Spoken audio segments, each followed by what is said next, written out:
नमस्कार मित्रों, स्टडी 91 परिवार में आप सबका हार्दिक स्वागत अभिनंदन है। तो आज हम सब बातें करेंगे ज्योग्राफी की बहुत ही महत्वपूर्ण टॉपिक और एक तरह से स्टैटिक जीके की भी टॉपिक है आपको, जो ऊर्जा संसाधन के अंतर्गत कौन कौन सी ऊर्जा के प्रमुख स्रोत हैं उनके विषय में चर्चा करेंगे। ऊर्जा कहते किसको हैं, ऊर्जा संसाधन की आवश्यकता क्यों पड़ी, तो इन सभी विषयों पर हम सब शानदार तरीके से वार्ता करेंगे। आइए हम सब देखते हैं कि कौन कौन बातें आपको जो है कि इसमें हैं, संदर्भित है। तो इन सब बातों को शुरू करने से पहले स्टडी 91 परिवार की ओर से आपको जो है हिंदी का इंडिविजुअल बैच शानदार तरीके से नितिन सर के द्वारा चलाया गया है। आप जो है कि हिंदी इंडिविजुअल का बैच ले सकते हैं, मात्र 999 रुपये में हमारी संस्था जो है उपलब्ध कराती है। इसके अलावा यूपी टेट का बैच शानदार तरीके से यूपी टेट का बैच 999 रुपये में आपको उपलब्ध है। तो ये बैच भी आप ले सकते हैं। ये बैच उन लोगों के लिए है जो प्राथमिक शिक्षक बनना चाहते हैं, यानी प्राथमिक शिक्षक जो बनना चाहते हैं उन अभ्यर्थियों के लिए ये शानदार तरीके से आपको उपलब्ध है। नेक्स्ट सुपर टेट, ये आपको सुपर टेट का बैच जो है कि 1799 रुपये में, यानी 1800 रुपये के आसपास में आपको सुपर टेट का बैच है। आप इस बैच को परचेज कर सकते हैं, देख सकते हैं, पढ़ सकते हैं। तो शानदार तरीके से आप इस बैच को लेने के लिए आप सबको तहे दिल से शुक्रिया। आप सब इसी तरह लेते रहिए और शानदार अपनी पढ़ाई जारी रखें। आर की ये हिंदी की बैच है बेटा, किसकी? हिंदी की। आप इसे भी परचेज कर सकते हैं, हिंदी की बैच को शानदार तरीके से ये नितिन सर के द्वारा पढ़ाया गया है। आप इसे जरूर से परचेज करिए। एसएससी जीडी 699 रुपये में आपको एसएससी जीडी की श्रृंखला आपको मिलेगी। साथ ही साथ वीडियो के मॉक टेस्ट भी मिलेंगे। 249 रुपये में वीडियो के मॉक टेस्ट आप सबको उपलब्ध है। तो इन सभी विषयों को शानदार तरीके से आप परचेज कर सकते हैं और अपनी तैयारी अनवरत रूप से सही दिशा में जारी रख सकते हैं। आइए बातें हम सब करेंगे, ऊर्जा संसाधन की बातें करेंगे, ठीक ना। पृथ्वी पर ऊर्जा का स्रोत जो है क्या है, तो सूर्य जो है पृथ्वी पर ऊर्जा का मुख्य स्रोत है। यानी सूर्य को पृथ्वी न कहिए, बल्कि हमारे आपको सौर मंडल में ऊर्जा का सबसे बड़ा केंद्र जो है वो कौन है? सूर्य है। सूर्य को पृथ्वी की यदि पृथ्वी पर बात की जाए तो प्रत्यक्ष अथवा अप्रत्यक्ष रूप से सौर ऊर्जा जो है ये आपको जो है पृथ्वी और उस पर रहने वाले जीवों को अपनी क्रियाओं और आपको कार्यों के संपादन में सहायक होती है। यानी एक रूप में आप ऐसे सिंपली वे में कह सकते हैं कि सूर्य से आने वाले जो ऊर्जा है या सूर्य से आने वाला जो प्रकाश है वो धरातल पर स्थित मानव, जीव जंतु, वृक्ष या इस चराचर जगत में जो भी निवास करते हैं उनको प्रत्यक्ष या अप्रत्यक्ष रूप से ऊर्जा उपलब्ध कराता है। यानी ऊर्जा कहां से मिलती है? तो सूर्य से इस जगत को ऊर्जा प्राप्त होती है। किसी भी देश में ऊर्जा संसाधन का विकास उस देश के औद्योगिक विकास का सूचक होता है। ये सब लाइन तो किताबी लाइन है, ठीक। आप बातों को याद करते चलिए। देखिए, उच्च ऊर्जा उत्पादन और उसकी उचित खपत को सुनिश्चित करना देश के आर्थिक पिछड़ेपन, कुपोषण, अशिक्षा आदि समस्याओं का समाधान किया जा सकता है। ऊर्जा संसाधन अर्थात जिसका उपयोग ऊर्जा उत्पन्न करने के लिए किया जाता है, जैसे कोयला है, पेट्रोलियम है, केरोसिन है, आपको हाइड्रोजन ऊर्जा है, आणविक ऊर्जा है, ठीक ना। तो ये सभी प्राकृतिक गैस है, संपीड़ित गैस है। तो ये सभी ऊर्जा के प्रमुख स्रोत माने जाते हैं, ठीक ना। चलिए आइए हम सब नेक्स्ट देखते हैं ऊर्जा संसाधन का वर्गीकरण। Very very important. अब ऊर्जा संसाधन का वर्गीकरण जो है 3 आधारों पर आपको किया गया है। पहला, परंपरागत स्रोत के आधार पर। तो परंपरागत स्रोत के आधार पर जो है ये आपको जो है कि ऊर्जा के 2 स्रोत बताए गए हैं। एक परंपरागत ईंधन और दूसरा आपको जो है कि गैर परंपरागत ईंधन। वहीं सतत उपलब्धता के आधार पर प्रयोग, ठीक ना, ये प्रयोग, ठीक। प्रयोग के आधार पर, सतत उपलब्धता के आधार पर आपको जो है ये भी दो प्रकार के ऊर्जा बताए गए हैं, एक नवीकरणीय ऊर्जा और दूसरा अनवीकरणीय ऊर्जा। वहीं उत्पत्ति के आधार पर आपको जो है ये आपको कौन कौन से हैं, तो जीवाश्म ऊर्जा, आपको परमाणु ऊर्जा, हाइड्रो पावर ऊर्जा, सौर ऊर्जा, पवन ऊर्जा, आपको जैव ऊर्जा, भूतापीय ऊर्जा, आपको ज्वारीय ऊर्जा। तो ये सभी ऊर्जा के आपको जो है स्रोत अलग अलग आपको जो है प्रयोग के आधार पर, सतत उपलब्धता के आधार पर और उत्पत्ति के आधार पर आपको बताए गए हैं। अब देखिए पारंपरिक स्रोत के अंतर्गत हम सब बात करेंगे ऊर्जा के पारंपरिक स्रोत में। तो ऊर्जा के पारंपरिक स्रोत में अभी मैंने बताया कि इसके दो प्रकार के हैं, एक पारंपरिक ईंधन और एक गैर पारंपरिक ईंधन, ठीक ना। अब यहीं पे हम सब बात करेंगे ऊर्जा प्राप्ति के ऐसे स्रोत जिनका उपयोग मानव पारंपरिक तौर पर आरंभ करता है, उसे ही हम क्या कहते हैं, तो पारंपरिक स्रोत के अंतर्गत आते हैं। यानी पारंपरिक स्रोत में एक तरह से कह सकते हैं कि जो नेचर के द्वारा प्राप्त किया गया हो, यानी प्रकृति के द्वारा प्रदत्त जो प्राप्त हो, उसे ही हम पारंपरिक ऊर्जा स्रोत के रूप में जानते हैं। जैसे आपको जो है कोयला है, पेट्रोलियम है, लकड़ी है, चारकोल है, सूखा है, गोबर है, खनिज तेल है, प्राकृतिक गैस है। तो ये सभी आपको ऊर्जा के पारंपरिक स्रोत के अंतर्गत आते हैं।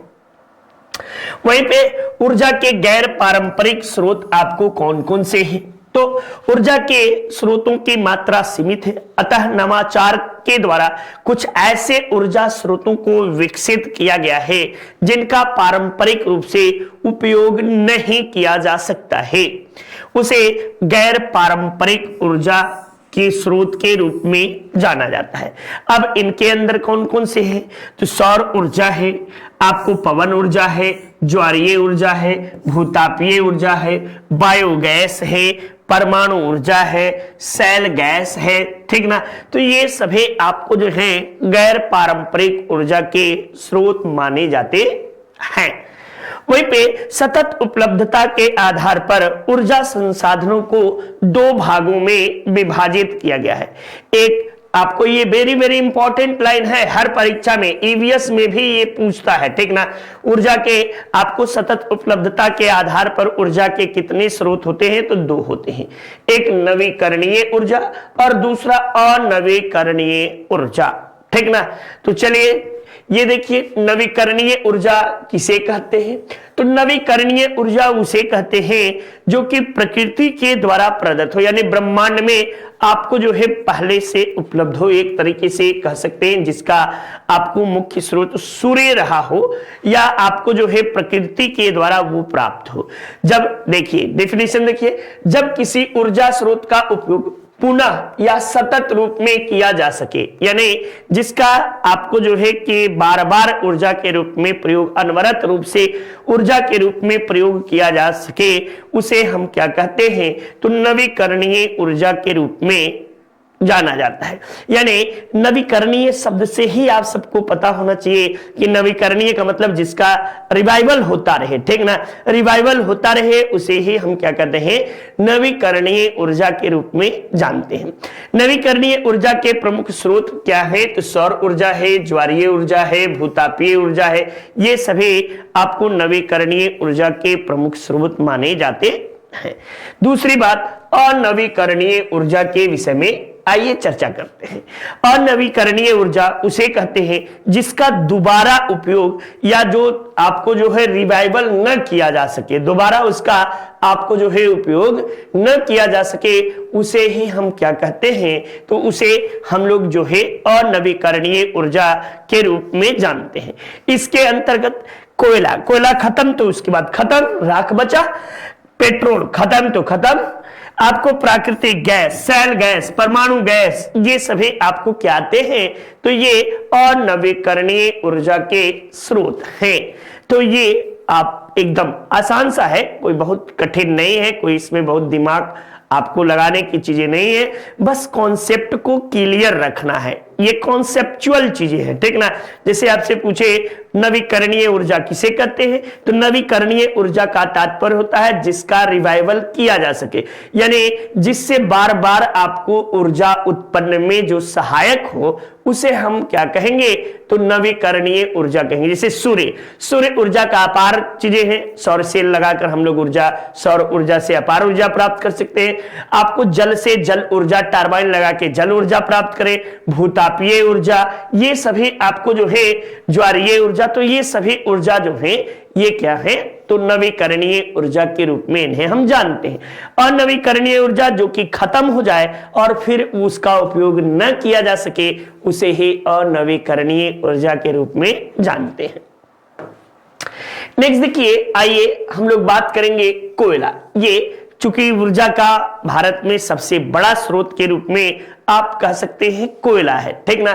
कोयला मुख्यतः वनस्पति जो है कि वनस्पतियों का कार्बनीकृत अवशेष होता है। क्या होता है, तो वनस्पतियों का कार्बनीकृत अवशेष होता है जिसका उपयोग प्रकाश और ऊर्जा के रूप में किया जाता है। अब वैसे देखोगे तो कोयले की 4 प्रमुख प्रजातियां आपको पाई जाती है, यानी 4 प्रकार के कोयले आपको पाए जाते हैं, ठीक ना। नेक्स्ट बातें करते हैं, सामान्यतः हाइड्रोकार्बन से निर्मित एक ठोस आपको जो है कि संस्तरित सेल को ही हम कोयला कहते हैं। कोयला आपको अवसादी चट्टान के अंतर्गत यदि बात किया जाए तो ये अवसादी चट्टान के अंतर्गत आपको आता है। इसका निर्माण carbon, hydrogen, oxygen, phosphorus, sulphur आदि से हुआ है, यानी इसमें कोयले में ये सभी चीजें आपको पाई जाती हैं। हमारी संस्था की ओर से कुछ महत्वपूर्ण आपको कोर्सेज संचालित है, आप इन कोर्सेज को परचेज कर सकते हैं शानदार तरीके से, ठीक ना। तो आप इन कोर्सेज को परचेज कर लीजिए और देखिए शानदार तरीके से आप पढ़ सकते हैं। चलिए आइए हम आगे बातें करते हैं मुख्य रूप से, ठीक ना। तो ये हमारी संस्था के द्वारा ये किताब है, ये किताब आपको अपनी हिंदी जबरदस्त तरीके से लिखी गई है, अपनी हिंदी, आप इसे जरूर से परचेज करिए और जरूर से पढ़िए, ठीक ना। ये देखिए वीडियो की शानदार श्रृंखला, ये वीडियो के आपको जो है कि 199 रुपए में, इसके साथ ही श्रृंखला में आपको जो है आपको प्रैक्टिस सेट भी फ्री में दिया गया है। साथ ही साथ आपको जो है पेट की कम्बो बुक, कम्बो का मतलब है कि इसके साथ भी आपको प्रैक्टिस दिया गया है। ये प्रैक्टिस सेट जो है बिल्कुल फ्री में है बेटा, फ्री में ये प्रैक्टिस सेट फ्री में आपको दिया गया है। वहीं पे पेट की बुक 300 रुपए में आपको उपलब्ध है। आरो की हिंदी की शानदार श्रृंखला आपको जो है 300 रुपए में, ये भी आपको 175 रुपए में उपलब्ध है। वहीं लेखपाल की 300 रुपए में आपको मिलेगी। तो ये सभी किताबें मंगाने के लिए यदि कोई समस्या आ रही हो तो 34525 पर आप संपर्क कर सकते हैं और आपको जो है कि होम डिलीवरी फ्री में मिलेगा। तो चलिए शानदार तरीके से श्रृंखला के साथ बने रहिए। अब देखिए कोयला पर आधारित भारत में कुछ आपको जो है कि ताप विद्युत परियोजनाएं हैं, जिसे हम एनटीपी से आपको जो है नेशनल थर्मल पावर कॉर्पोरेशन के द्वारा आपको कुछ ताप विद्युत परियोजनाएं आपको जो है स्थापित की गई हैं और उन परियोजनाओं के विषय में हम सब देखेंगे। जैसे आपको बदरपुर परियोजना, ये कहां है, तो दिल्ली में आपको स्थित है। आपको जो है फरक्का परियोजना मुर्शिदाबाद में है, कोरबा परियोजना छत्तीसगढ़ में है, रामागुंडम परियोजना आपको विंध्याचल परियोजना सिंगरौली, रेहन परियोजना सोनभद्र में, दादरी परियोजना गौतम बुद्ध नगर, टाडा परियोजना अंबेडकर नगर, ऊंचाहार परियोजना रायबरेली, तलचर परियोजना आपको जो है अंगुल उड़ीसा में, सिपत परियोजना बिलासपुर छत्तीसगढ़ में। तो एक कोयला आधारित कुछ प्रमुख आपको परियोजनाएं हैं, ये आप याद रखिएगा। ये मुर्शिदाबाद पश्चिम बंगाल में है, ठीक ना, पश्चिम बंगाल में आपको कोरबा, ये छत्तीसगढ़ में है। तो ये परियोजनाओं का नाम है विशाखापट्टनम, आंध्र प्रदेश में है, ठीक ना। आंध्र प्रदेश में जो लोग नए बच्चे होंगे उनके लिए ये बातें जानना जरूरी है। तो ये सभी चीजें देखते चलिए, जानते चलिए। नेक्स्ट, कहलगांव परियोजना भागलपुर बिहार में है, तलचर परियोजना अंगुल उड़ीसा में है, सिंगरौली आपको सोनभद्र में है, बंगोई असम में है, खारगोन मध्य प्रदेश में है, लारा छत्तीसगढ़ में है, आपको मौदा नागपुर में है, बाढ़ पटना में है, आपको कुदगे कर्नाटक में है, आपको गंडखारा नरसिंहपुर में है, दरली पाले उड़ीसा में है, बरौनी बिहार में है। तो ये ताप विद्युत परियोजनाएं एनटीपीसी के द्वारा स्थापित आपको कुछ ताप विद्युत परियोजनाओं के नाम दिए गए हैं, चूंकि यही नाम पूछे भी जाते हैं। जैसे कोरबा ताप विद्युत परियोजना किस राज्य में स्थित है, तब आप क्या जवाब दोगे? तो बताइएगा कि छत्तीसगढ़ राज्य में कोरबा ताप विद्युत परियोजना है। जैसे आपसे बरौनी ताप विद्युत परियोजना किस राज्य में स्थित है, तब क्या जवाब देंगे? तब भी आप बताइएगा बरौनी ताप विद्युत परियोजना बिहार राज्य में स्थित है। ये किसके द्वारा स्थापित है? तो एनटीपीसी के द्वारा स्थापित है। किस पर आधारित है? तो कोयले पर आधारित है या ताप विद्युत परियोजना। जैसे पूछ ले कि बरौनी किस प्रकार की परियोजना है, तब आप जवाब दीजिएगा बरौनी ताप विद्युत परियोजना है। ठीक, तो इस तरह से परीक्षाओं में या आपको मिलान करने के लिए आपकी परीक्षाओं में ज्यादा से ज्यादा प्रश्न पूछे जाते हैं। जब आप जो है कि लोअर पीसीएस आयोग के, पीसीएस के जब पेपर देने जाते हैं यूपीएससी के, तो वहां पर आपको इनसे मिलान करने वाली बातें पूछी जाती हैं।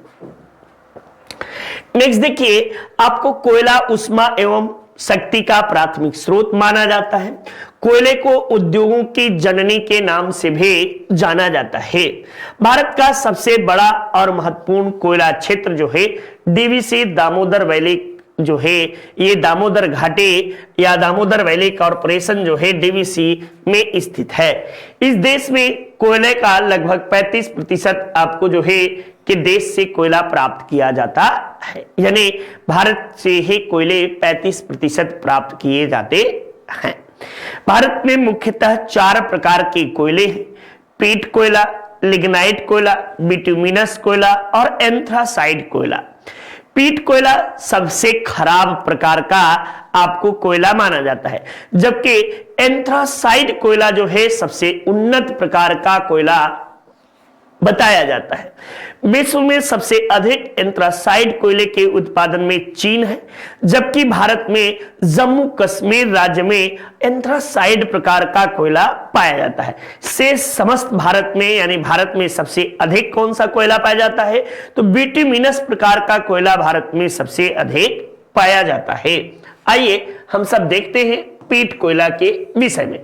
यह कोयले का निर्माण विकास क्रम की प्रथम अवस्था लकड़ी से मिलता जुलता आपको है, यानी इसमें धुआं बहुत ज्यादा निकलेगा। लकड़ी जलाने पर क्या होता है? धुआं ज्यादा निकलता है, तो इसमें भी आपको धुआं की मात्रा देखने को मिलेगा। इसमें आपको नमी की मात्रा अधिक होती है, ताप क्षमता निम्न होता है। इसमें कार्बन का अंश लगभग 40% से 45% के आसपास, कहीं कहीं किताबों में लिखा है कि 40% से कम भी आपको जो है इसमें पाया जाता है। यानी कार्बन की मात्रा जिसमें सबसे कम हो वो सबसे घटिया प्रकार का कोयला माना जाएगा, जबकि एंथ्रासाइड में आपको 85 से ऊपर यानी 90% से ऊपर कार्बन जिसमें पाया जाए वो आपको उन्नत किस्म का कोयला कहा जाएगा। नेक्स्ट दूसरी स्लाइड में देखिए, लिग्नाइट कोयला। ये आपको यह भी एक निम्न गुणवत्ता का भूरे रंग का कोयला होता है, इसलिए इसे भूरा कोयला के नाम से भी जाना जाता है। इसमें कार्बन की आपको मात्रा लगभग 40 से 55% के आसपास जो है इसमें पाई जाती है। लिग्नाइट कोयले के भंडार एवं उत्पादन में तमिलनाडु राज्य का प्रथम स्थान है। बात वही जो आपकी परीक्षाओं में सटीक रूप से पूछे गए हैं या पूछे जाने के जिनके अधिक से अधिक संभावना बनती है, उन्हीं बातों पे हम सब चर्चा परिचर्चा करेंगे। नेक्स्ट देखिए, ये आरओ की शानदार श्रृंखला समीक्षा अधिकारी, सहायक समीक्षा अधिकारी मात्र आपको जो है 1999 रुपए में हमारी संस्था इसे उपलब्ध कराती है। डेली क्लासेस, वीडियो क्लासेस है, चैप्टर वाइज टेस्ट सीरीज है, ऑफलाइन डाउनलोड करने की सुविधा भी आपको दी गई है। तो ये सारी चीजें आप शानदार तरीके से कर सकते हैं। अपनी तैयारी अनवरत रूप से इसे जारी रखें। आशा उम्मीद करता हूं कि आप स्वस्थ होंगे और मस्त होंगे और पढ़ाई में आप सबका ठंडी में खूब मन लग रहा होगा। शाम का समय है, चूंकि आप सब पढ़ेंगे नहीं ये हमको पता है, ठीक ना। चलिए आइए हम तीसरे कोयले के विषय में बात करते हैं, बिटुमिनस कोयला। बिटुमिनस कोयला जो है यह मध्यम श्रेणी का लिग्नाइट से उन्नत माना जाता है और भारत में यह पाया जाने वाला सबसे अधिक कोयला जो है भारत में यही पाया जाता है। भारत के कुल कोयला भंडार का लगभग 80% जो है इसी कोयले की श्रेणी है, जो कि गैर कुकिंग आपको प्रकार का कोयला है। इसमें कार्बन की मात्रा 55 से लेकर 80% तक आपको पाई जाती है। इस कोयले का निर्माण गोंडवाना काल में हुआ था, यानी गोंडवाना काल में इस कोयले का निर्माण हुआ था, इसीलिए बिटुमिनस कोयला को गोंडवाना प्रकार का कोयला भी कहा जाता है या गोंडवाना युगीन कोयले के नाम से भी हम इसे जानते हैं। एंथ्रेसाइट कोयला, ठीक ना। एंथ्रेसाइट कोयला यह कोयले का सबसे उन्नत किस्म या सबसे उन्नत प्रकार का कोयला आप कह सकते हैं, ये या सर्वोच्च किस्म का कोयला आप इसे कह सकते हैं। इसमें आपको 80 से 95% तक आपको जो है कार्बन पाया जाता है। भारत में इस प्रकार का कोयला जम्मू कश्मीर के रियासी क्षेत्र में आपको जो है ये पाया जाता है। तो ये महत्वपूर्ण कोयले कहां-कहां पाए जाते हैं, अच्छे और उन्नत किस्म के कोयलों के विषय में हम सबने देखा। चलिए अब हम लोग देखेंगे खनिज तेल एवं प्राकृतिक गैस के विषय में। खनिज तेल एवं प्राकृतिक गैस का विकास जीवाश्म युक्त अवसादे चट्टानों में हुआ है। खनिज तेल में 90 से 95% हाइड्रोकार्बन्स होते हैं, जबकि आपको 5 से 10% अन्य तत्व पाए जाते हैं। हाइड्रोकार्बन्स में सामान्यतः 70% तेल एवं 30% प्राकृतिक गैस मिलती है। सारी बातें एक एक लाइन आपको स्टेप बाय स्टेप बताने का 1 घंटे में आपको जो है कि अगर लिखित ना हो तो समझाने में बहुत लंबा समय लगता, ठीक ना। इसीलिए ये चीजें आप देखते चलो। भारत में अधिकांश खनिज तेल का भंडार का संबंध अवसादे चट्टानों से ही है, इसीलिए अवसादे चट्टानों को जीवाश्म चट्टाने भी कहते हैं, द्वितीयक शैल के नाम से भी जानते हैं, क्योंकि ये इस चट्टान का निर्माण जीवाश्मों से हुआ है और जहां जीवाश्म पाया जाएगा वहां आपको नेचुरल गैस, आपको जो है नेचुरल ऑयल, ये प्राकृतिक तेल और गैस जो है ये पाए जाएंगे। वैसे आपको जो है अवसादी चट्टानों का निर्माण टर्सरी युग में हुआ है। नेक्स्ट, भारत में सर्वप्रथम खनिज तेल का कुआं जो है ये कहां, तो असम के माकुम क्षेत्र में आपको जो है पहले खोदा गया था और ये आपको 1867 ईस्वी में माकुम क्षेत्र में पहले खुदाई हुई थी। जबकि भारत का प्रथम तेल शोधक आपको जो है कुआं कौन सा है, तब बताइएगा डिगबोई। डिगबोई जो है ये 1989 ईस्वी में डिगबोई का खुदाई हुआ और यहीं से भारत में पहले तेल उत्पादन जो है शुरू हुआ। भारत में तेल अन्वेषण का कार्य प्रमुख रूप से इंडियन ऑयल लिमिटेड के द्वारा, ऑयल इंडिया लिमिटेड के द्वारा आपको एवं ONGC आपको जो है oil and natural gas limited के द्वारा आपको किया जाता है, ये याद रखिए। प्राकृतिक गैस के भंडारण की दृष्टि से तटीय क्षेत्र या पूर्वी अपतटीय क्षेत्र, पश्चिमी अपतटीय क्षेत्र, असम, आंध्र प्रदेश, राजस्थान, गुजरात, महाराष्ट्र, यहां पे महाराष्ट्र ये 2 बात आपको राजस्थान महाराष्ट्र का स्थान आपको आता है। भारत में पेट्रोलियम के भंडारण में असम, गुजरात, राजस्थान का स्थान क्रमशः प्रथम, द्वितीय एवं तृतीय है, जबकि इसके उत्पादन में राजस्थान प्रथम पे है, गुजरात द्वितीय पे है और असम तृतीय पे है।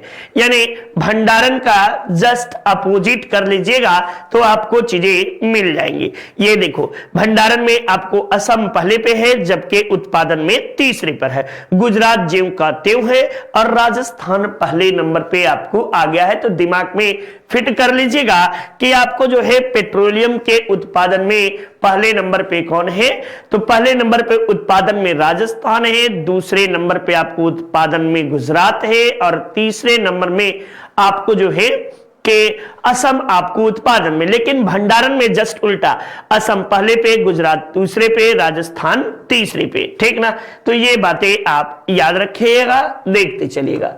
चलिए नेक्स्ट देखिए, भारत में आपको जो है तेल की पहली शोधन इकाई आपको डिगबोई क्षेत्र में है और इसकी स्थापना 1901 ईस्वी में किया गया था।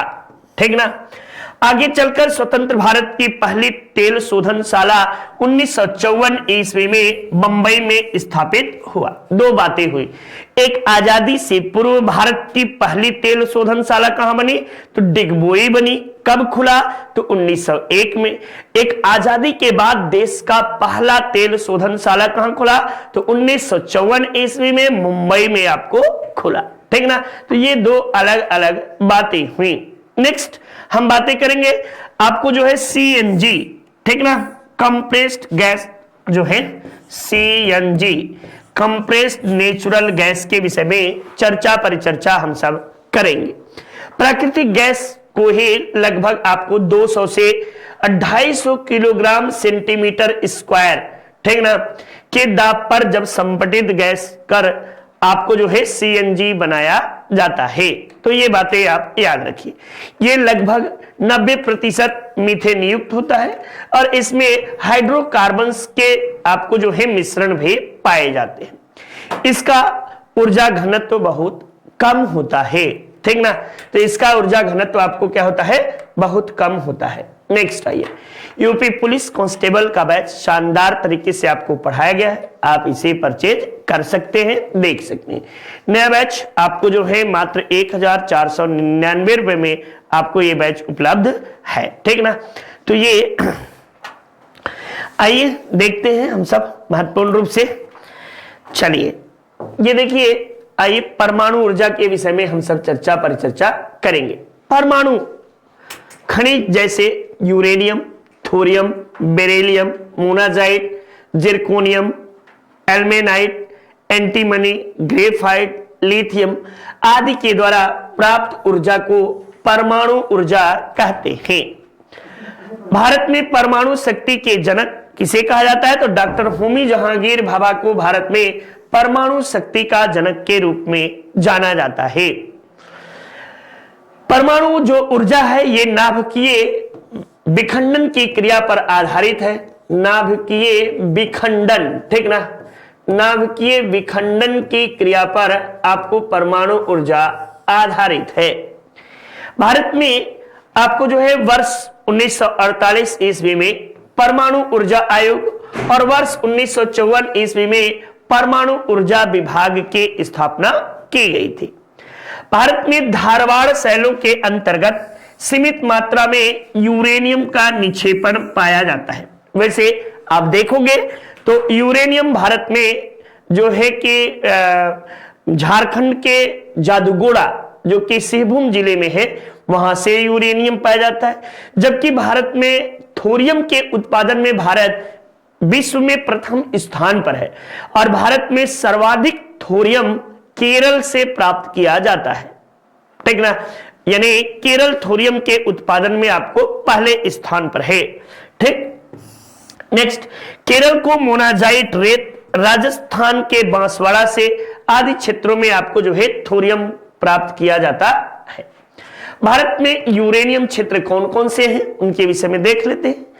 झारखंड का सिंहभूम जिला अभी मैंने बताया, जादूगोड़ा को, भाटिन को, आपको जो है तुरमडेह को, ये बातें आपको जो है मेघालय के डूमिया सियात से आपको प्राप्त किया जाता है।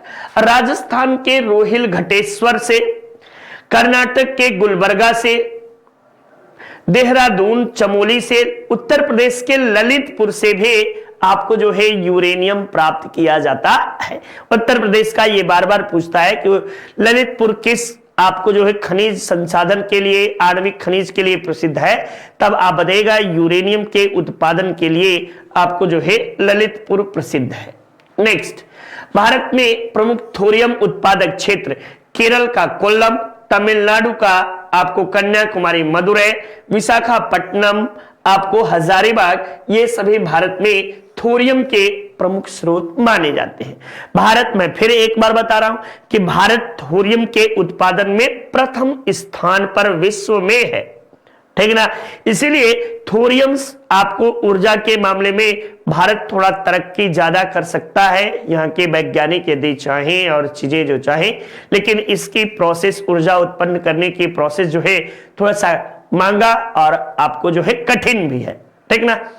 नेक्स्ट हम सब बातें करेंगे सौर ऊर्जा के विषय में। जैसा कि आप सबको बताया कि सूर्य जो है सौर ऊर्जा का सतत स्रोत है, ये बात याद रखिए। या धरती पर आपको जो है प्रत्यक्ष अथवा अप्रत्यक्ष रूप से सौर ऊर्जा के माध्यम से ही जीवन संभव है, ठीक ना। तो ये सामान्य अर्थों में सूर्य से प्राप्त होने वाले विकिरण ऊर्जा को ही हम लोग क्या कहते हैं, सौर ऊर्जा के नाम से जानते हैं। भारत में वर्ष के अधिकतम लगभग 300 दिन तक आपको जो है सूर्य प्रत्यक्ष रूप से चमकते रहते हैं। भारत की धरती को 3 से 4 किलोवाट घंटा प्रति मीटर स्क्वायर सौर ऊर्जा आपको प्राप्त होती है। यह वैज्ञानिकों का आंकड़ा है, इन आंकड़ों में आप चेंजेस नहीं कर सकते हैं। देखिए, राजस्थान के जोधपुर जिले में स्थित भड़ला सौर पार्क जो है ये विश्व का सबसे बड़ा सौर पार्क है।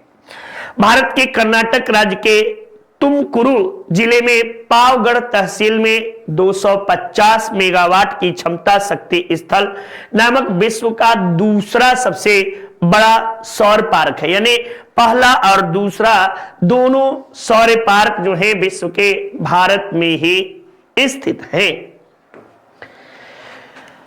नेक्स्ट, भूतापीय ऊर्जा के विषय में। भूतापीय ऊर्जा से तात्पर्य है पृथ्वी के अंदर संग्रहित तापीय ऊर्जा, ठीक ना, जो पृथ्वी की आंतरिक परतों में रेडियोधर्मी तत्वों के विघटन एवं चट्टानी संस्तरों के दबाव से उत्पन्न होती है तथा ज्वालामुखी, उष्ण जल स्रोत आदि के रूप में पृथ्वी की सतह पर दिखाई पड़ती है, उसे हम भूतापीय ऊर्जा के नाम से जानते हैं।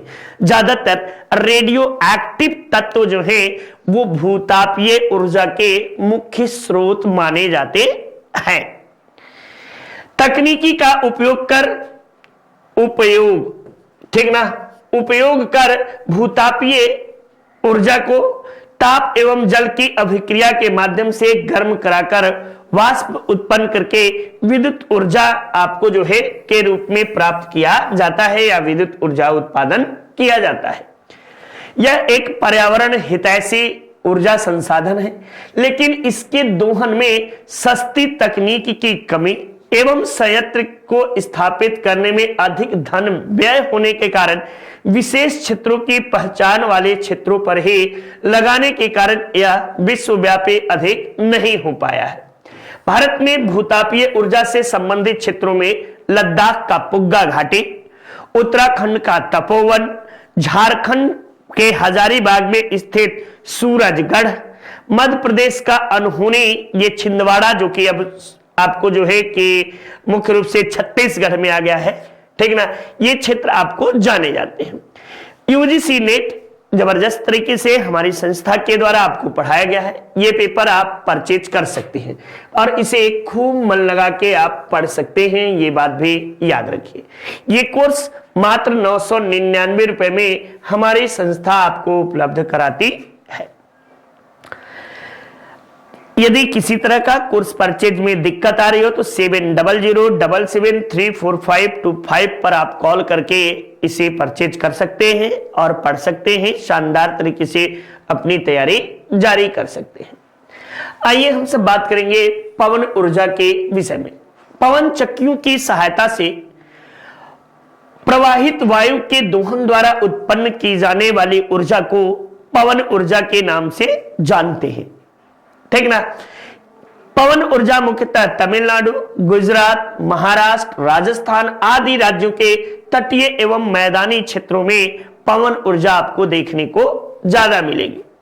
तमिलनाडु के कन्याकुमारी में स्थित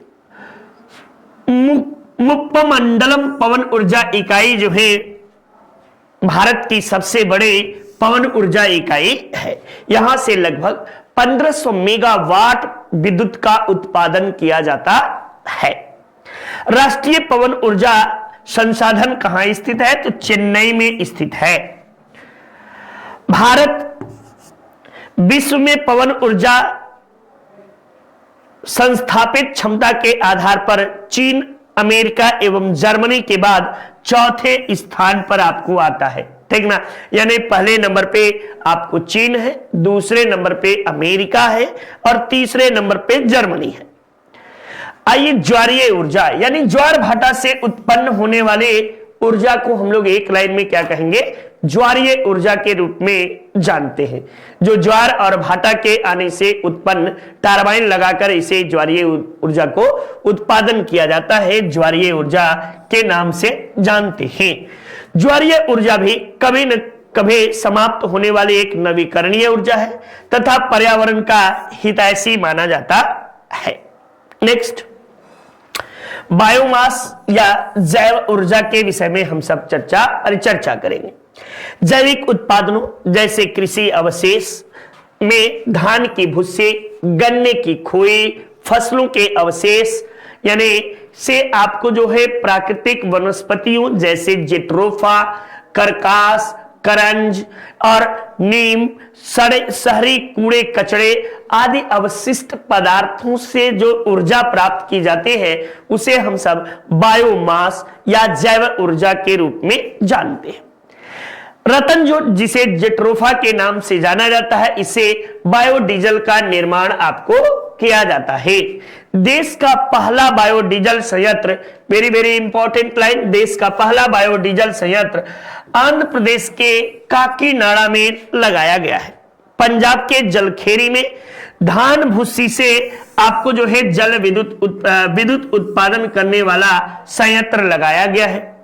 शहरी कचड़ों की बिजली उत्पन्न करने के लिए दिल्ली के ओखला एवं तिरमारपुर में आपको पहला, आप तो कई जगह लग गए हैं लेकिन ये पहला के विषय में, पहला जैव ऊर्जा संयंत्र के विषय में अलग अलग चीजों से, जेट्रोफा से कहां लगा है तो जेट्रोफा से आपको काकीनाडा में, पंजाब में आपको धान की भुस्सी से, जलखेरी में आपको जो है शहरी कचड़ों से उत्पन्न ऊर्जा कहां की जाती है, ओखला और तिमारपुर में। जानवरों के मलमूत्र एवं कृत्रिम अवशिष्ट की सहायता से बायोगैस भी प्राप्त किया जाता है। द्वितीय श्रेणी का जैव ऊर्जा संयंत्र पंजाब के भटिंडा में लगाया गया है, ये बात भी याद रखिए। पूर्वी तटीय रेलवे ने भुवनेश्वर में सरकार के पहले वेस्ट टू एनर्जी प्लांट को आपको जो है कमीशन किया और इसमें पॉलीक्रैक तकनीक का प्रयोग किया गया है। मार्च 2021 के अनुसार जैव भू स्थापित क्षमता के आधार पर भारत के अग्रगण्य राज्यों में महाराष्ट्र पहले नंबर पे, तमिलनाडु दूसरे पे, आंध्र प्रदेश तीसरे नंबर पे आता है।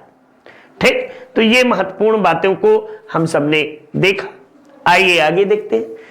हिंदी इंडिविजुअल का शानदार तरीके से आपको नितिन सर के द्वारा पढ़ाया गया है। हिंदी के बादशाह जिसे कहते हैं हम सब, और इन्होंने जबरदस्त तरीके से आप सबको पढ़ाने का प्रयास किया है। तो हिंदी एक बार जरूर से पढ़िए, आप सबके सुनहरे भविष्य में हिंदी काफी सहायक होगा, क्योंकि अब हर एक परीक्षाओं में हिंदी का इंपॉर्टेंस धीरे धीरे बढ़ता जा रहा है। तो आप सब एकदम जरूर से पढ़ें। आइए हम सब बात करेंगे जल विद्युत ऊर्जा से, यानी जल विद्युत ऊर्जा कैसे प्राप्त करेंगे। तो जो ऊंचे ऊंचे बांध बनाकर उस पर टरबाइन लगाकर और जो जल को गिराया जाता है और उससे जो ऊर्जा प्राप्त की जाती है उसे हम जल विद्युत ऊर्जा के रूप में या जल ऊर्जा के रूप में जानते हैं। यानी आपको टरबाइन लगाकर बिजली जो उत्पन्न की जाती है उसे हम सब क्या कहेंगे, तो उसे हम लोग जो है विद्युत ऊर्जा या जल विद्युत ऊर्जा के रूप में जानते हैं। इसमें प्रदूषण नगण्य के बराबर, चूंकि कृत्रिम प्राकृतिक तरीके से है, कृत्रिम तरीके से तो है नहीं, इसमें किसी हम जलावला तो रहे नहीं है, ये पवन के आपको पानी का स्रोत है, पानी के स्रोत से हम ऊर्जा उत्पन्न कर रहे हैं। यह तकनीकी काफी सस्ती है। भारत में प्रथम जल विद्युत संयंत्र के स्थापना very very important line Darjeeling के सिंद्रापुंग में आपको 1897 ईस्वी में किया गया था। इसके बाद 1902 ईस्वी में शिव समुद्रम कर्नाटक में है, ठीक ना, शिव समुद्रम नामक स्थान पर जल विद्युत गृह, भारत का प्रथम जल विद्युत गृह स्थापित किया गया।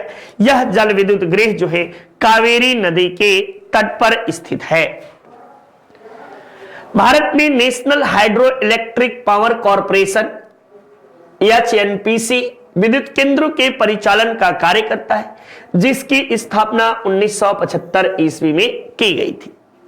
भारत में जल विद्युत संस्थापित क्षमता के आधार पर अग्रगण्य राज्य की बात करें तो जल विद्युत के मामले में हिमाचल प्रदेश पहले नंबर पे, महाराष्ट्र दूसरे पे, केरल तीसरे पे, जम्मू कश्मीर आपको चौथे स्थान पर है। ये आपको सारे स्रोत जो मैं बता रहा हूं, नवीन और नवीकरणीय ऊर्जा मंत्रालय भारत सरकार के द्वारा अभी तक जितनी बातें, जितनी रिपोर्ट दिए हैं, ये सारे रिपोर्ट जो है नवीन एवं नवीकरणीय ऊर्जा मंत्रालय के द्वारा ये रिपोर्ट है। आइए हम लोग बातें करेंगे हाइड्रोकार्बन्स के विषय में, यानी हाइड्रोजन ऊर्जा के विषय में, हाइड्रोजन ऊर्जा के विषय में। हाइड्रोजन को एक वैकल्पिक नवीकरणीय ईंधन के रूप में, भविष्य के ऊर्जा के रूप में देखा जा रहा है, ठीक ना। भारत में इस क्षेत्र में अनुसंधान एवं विकास हेतु राष्ट्रीय हाइड्रोजन ऊर्जा बोर्ड का गठन किया गया है। हाइड्रोजन ऊर्जा से संबंधित विषय में निरंतर शोध आपको एवं अनुसंधान कार्य चल रहा है, जो मुख्य रूप से बीएचयू बनारस हिंदू विश्वविद्यालय द्वारा इस पे आपको जारी है। तो इस तरीके से आप सबने शानदार तरीके से देखा कि हम सबके द्वारा आपको जो है आज ऊर्जा संसाधन के विषय में फैक्चुअल बातें, जो फैक्ट आपको थी, फैक्ट बातें बताई गई हैं, ठीक ना। इसे फैक्ट, चूंकि परीक्षाओं में आप सबको बिना फैक्ट जाने आप सीख नहीं सकते, तो देखिए ये शानदार तरीके से नितिन सर के द्वारा आपको पढ़ाया गया है। ये वही नोट्स है जो नितिन सर ने यूट्यूब पे आपको पढ़ाया है, ठीक ना। तो ये पीडीएफ के रूप में आपको मिलेगा। किस रूप में? पीडीएफ के रूप में मिलेगा। आप इसे परचेज कर सकते हैं और अपनी तैयारी जारी कर सकते हैं। तो चलिए आज के लिए यहीं तक, मिलते हैं अगली एक शानदार श्रृंखला के साथ। नमस्कार, आप सबका दिन मंगलमय हो। वंदे मातरम। चलिए तो ठीक है, मिलेंगे कल एक शानदार श्रृंखला के साथ। प्रतिदिन आप सब 5 बजे मेरी क्लास को जरूर से देखिए। धन्यवाद आप सबको।